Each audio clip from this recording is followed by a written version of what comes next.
Guys तो सभी को जय हिंद। तो जैसा कि हम जानते हैं कि आज हमारा रविवार यानी कि संडे है, तो हम क्या करते हैं आज के दिन भी अपना रिवीजन करते हैं। कल भी हमने रिवीजन करा था अपना सैटरडे को और रविवार को, तो हम 2 दिन अच्छे से अपना रिवीजन करते हैं। तो आज हमारा संडे है और अभी समय हो रहा है 8:58। तो हम संडे के दिन क्या करते हैं, रिवीजन के साथ 1 घंटे क्या करते हैं, एक मॉक टेस्ट लगाते हैं।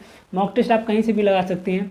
मैं रोजगार विद अंकित से लगाता हूँ, आप कहीं से भी लगा सकते हैं। टारगेट विद अंकित से, एग्जामपुर पे, टेक्स्ट बुक से, ऑफलाइन, आपको जहाँ से ठीक लगे आप वहाँ से एक मॉक टेस्ट लगा सकते हैं, लेकिन लगाइएगा ज़रूर। हालांकि मैं यही सजेशन दूंगा कि आप रोजगार विद अंकित पे लगा लीजिए, फ्री में मिलता है, हर संडे को फ्री में मिलता है।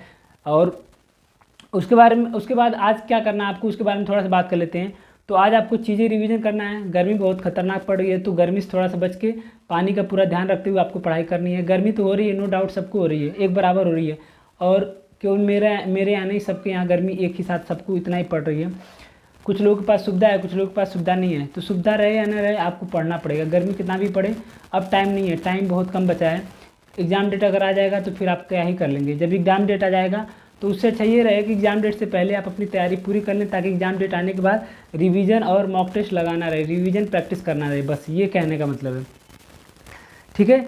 तो आज हम क्या करना है, अगर आप सबसे पहले आप लोगों को रिवीजन करना है चीज़ें अपना हिंदी में जो भी हो, पर्यायवाची, मुहावरे और जीके में जो चीज़ें रिवीजन कर लीजिएगा। उसके बाद मानसिक अभिरुचि की क्लास ले लीजिएगा। अगर जो रवि तिवारी सर हैं उन्होंने 8 से 9 क्लास ले रखी हैं, उसका मैंने प्लेलिस्ट टेलीग्राम पे डाल रखा है। टेलीग्राम आप लोग ज्वाइन कर लीजिए। एक का नाम है सुजीत लर्निंग इज टारगेट, एक का नाम है लर्निंग इज टारगेट। डिस्क्रिप्शन में मैंने लिंक दे दूंगा, ठीक है, आप लोग ज्वाइन कर लीजिए। तो जो भी क्लास आपका उसमें से बचा हो वो क्लास आपको देखना है, नोट्स नहीं बनाना है।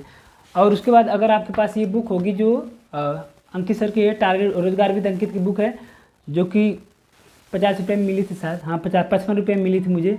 तो इसका PDF बना के मैंने पूरा डाल रखा है। तो आपको जैसे वो क्लास देखना है,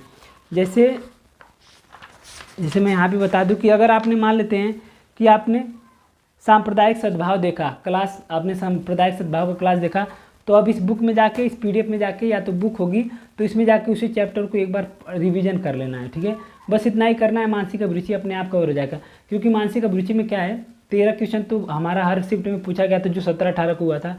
मानसिक अभिरुचि में क्या होता है कि सेम क्वेश्चन बार बार पूछे जाते हैं, सेम सिचुएशन बार बार दी जाती है। तो जितना प्रैक्टिस करेंगे, जितना बार इसे आप रिवीजन करेंगे, प्रैक्टिस करेंगे, ये अपने आप से हो जाएगा, ठीक है।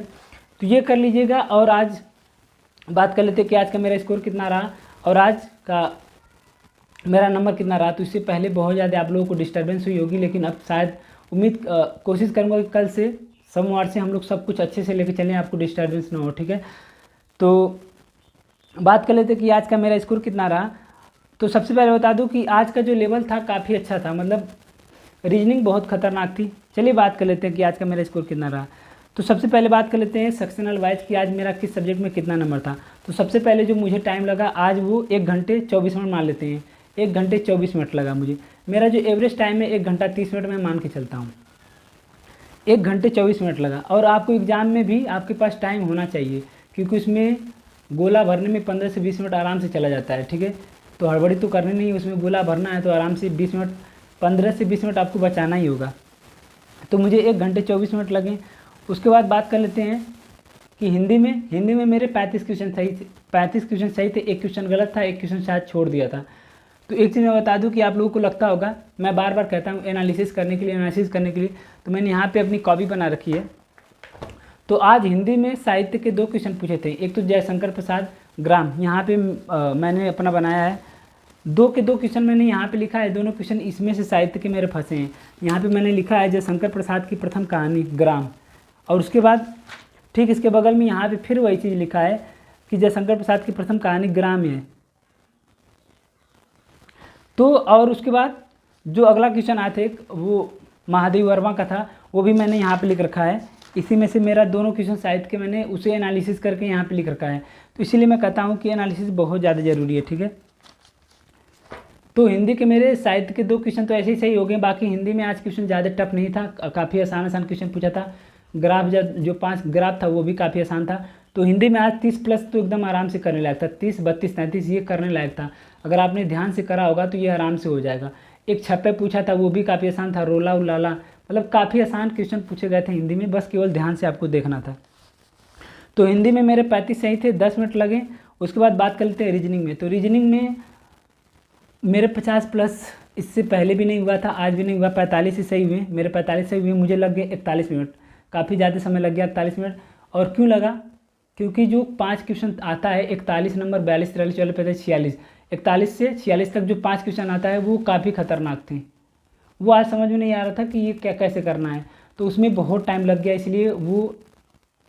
और उसके बाद रीजनिंग में कुछ ऐसे क्वेश्चन है जो मेरे गलती की वजह से सही हो गया। एक तो पूछा था दर्पण प्रतिबिंब, मैंने मार दिया जल प्रतिबिंब, तो वो मेरा गलत हो गया। और एक में पूछा था ऑड इवन का, तो कुछ ऐसे क्वेश्चन थे जो अपना मिस्टेक है, मतलब मेरा आराम से 48-49 क्वेश्चन सही हो जाते हैं, मेरे 4-5 क्वेश्चन ऐसे गलत हुए हैं जो अपनी गलती है।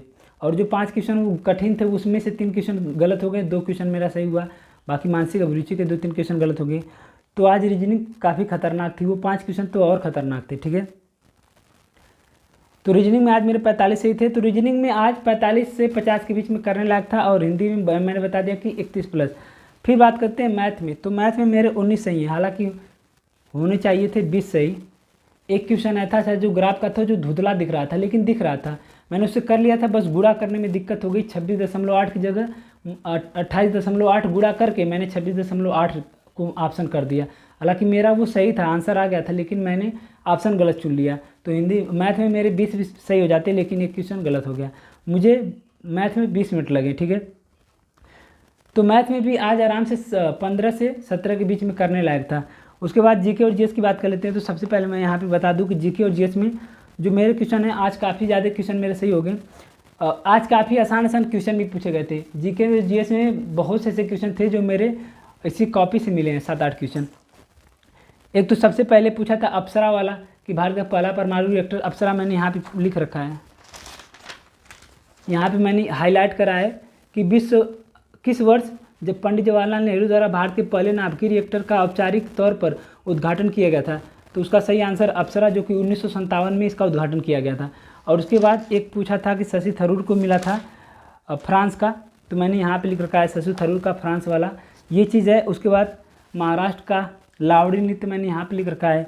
तो बहुत सारे ऐसे क्वेश्चन हैं जो मुझे मेरे एनालिसिस से 8 से 10 क्वेश्चन मुझे मिले हैं। एक तो हो गया लावड़ी, कारनिया, महावीर, पानीपत का प्रथम युद्ध, कैबिनेट मिशन योजना, खान सर ने कल परसों खान सर से पढ़ा था। उसके बाद राजधानी पूछा था, असम का दिसपुर होता है, तो उसमें गुवाहाटी दे रखा था, ये तो ऐसे ही गलत था। उसके बाद दिवस पूछा था, 16 सितंबर को ओजोन दिवस मनाया जाता है, लेकिन उसमें 10 अगस्त दे रखा था। उसके बाद प्रकाश वर्ष के बारे में पूछा था, कार्लसन के बारे में पूछा था, जिन्होंने प्रज्ञानंद को हराया था, तो वो चीज़ याद था मुझे, तो जो कि चेस खेलते हैं। फिर बिग बैंग पूछा था, ब्रह्मांड का निर्माण बिग बैंग थ्योरी से ही हुआ था। फिर उसके बाद पंचवर्षीय योजना पूछा था 12 से 17। फिर 1885 में पूछा था कि कांग्रेस के अध्यक्ष कौन थे। फिर गणतंत्र पूछा था, देखो गणतंत्र एक होता है गणतंत्र, एक लोकतंत्र, तो पूछा था गणतंत्र के हेड कौन होते हैं, तो गणतंत्र के हेड राष्ट्रपति होते हैं और लोकतंत्र के हेड प्रधानमंत्री होते हैं, ये खान सर ने पढ़ा रखा है।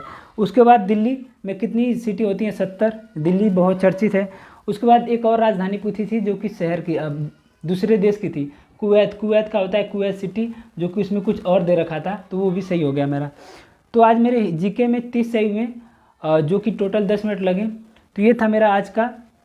तो मेरे ओवरऑल बात कर लेते हैं, तो मेरा 300 में से 251 बने। हालांकि ये और ज़्यादा हो जाते, लेकिन रीजनिंग यहाँ पे थोड़ा साथ नहीं दिया, बाकी सारी चीज़ें। जीके आज बहुत ज़्यादा खतरनाक हो गई, और इसमें यूपी स्पेशल के 5 से 7 से 8 क्वेश्चन मुझे लग रहा है पूछा था। एक तो शायद तुलसीदास की, कबीरदास किसी के जन्म स्थान के बारे में पूछा था, जो कि काशी था। और उसके बाद एक पूछा था सहारनपुर नींबू उत्पादन। उसके बाद एक क्वेश्चन पूछा था कि काली मिट्टी, जो कि आजमगढ़ है, जो कि मेरा खुद गलत है और मैं आजमगढ़ ज़िले से हूँ, तो वो मेरा गलत हो गया, ठीक है। तो ये था मेरा आज का स्कोर 251, 300 में से 251। तो बस आप लोगों से बार बार मैं यही कहता हूँ कि टेस्ट मारना बहुत बड़ी बात नहीं है, टेस्ट लगाना या मॉक टेस्ट देना बहुत बड़ी बात नहीं है, उसे अच्छे से एनालिसिस करना बहुत बड़ी बात है। मॉक लगाने के बाद अगर आपका मन नहीं कर रहा तो छोड़ दीजिए, लेकिन शाम तक जब भी आपको टाइम मिले 1 घंटे लगेगा, मॉक टेस्ट अच्छे से एनालिसिस कर लीजिए। सेम चीज़ मैथ में होता है, जैसे मैथ में आज चक्रवृद्धि ब्याज के क्वेश्चन आते हैं कि चक्रवृद्धि ब्याज पर कोई धन अपने आप का 5 गुना हो जाता है, 3 वर्ष में 5 गुना हो जाता है, तो 125 गुना कितने वर्ष में हो जाएगा। अब ऐसा क्वेश्चन अगर आ गया तो आप क्या करेंगे, इसे लिख लेंगे, तो कभी भविष्य में ऐसा क्वेश्चन आए तो इसका सिर्फ एक ही नियम होता है, एक ही नियम से लगता है। तो इस टाइप का क्वेश्चन कभी भी आए, अगर आपका नहीं लगा तो ऐसे क्वेश्चन को लिख लिया जाता है। तो एनालिसिस का ये मतलब होता है कि जो क्वेश्चन आपको ना आए, या जो क्वेश्चन आपसे गलत हो जाए, या जो क्वेश्चन आपको कठिन लगे, उसे आपने कॉपी बनाई होगी, कोई भी आपको 2 कॉपी बनानी होगी, एक रीजनिंग मैथ के लिए, एक हिंदी और जीके के लिए बना लीजिए, बहुत है। फिर उसी क्वेश्चन को आपको उसमें लिख लेना है, फिर उसके सोल्यूशन को लिख लेना है, फिर उसके आसपास की जितनी चीज़ें दे रखी हैं उसे भी आपको लिख लेना है। ऐसे भी करेंगे आप करेंगे तो आपका मैथ गारंटी ले रहा हूँ बहुत अच्छा हो जाएगा, बहुत अच्छा हो जाएगा मैथ। केवल अगर आप प्रैक्टिस से भी एनालिसिस करके, जो मॉक होता है एनालिसिस करके अच्छे से उसे कर लेते हैं। और जीके और हिंदी में सब कुछ आपको अच्छे से लिखना है, एनालिसिस का ये मतलब होता है। फिर नहीं तो क्या मतलब, अगर आपने आज मॉक टेस्ट लगा लिया, फिर आपका कल क्वेश्चन आ गया, फिर वही क्वेश्चन आपका गलत हो गया, फिर उसी टाइप का क्वेश्चन आप गलत करते हैं, तो कोई मतलब नहीं है। फिर क्या मतलब मॉक लगाने का? मॉक लगाने का मतलब है कि जिस चीज़ में गलत हो रहा है, जिस टाइप में गलत हो रहा है, उसको सुधारना है, ठीक है। तो ये होता है एनालिसिस का मतलब। तो ये था अपना आज का नंबर। तो आई होप कि आप लोगों ने भी मॉक लगा लिया होगा, अगर नहीं लगाया है तो प्लीज़ जाके जरूर लगाइएगा और उसे अच्छे से एनालिसिस जरूर करिएगा, ठीक है।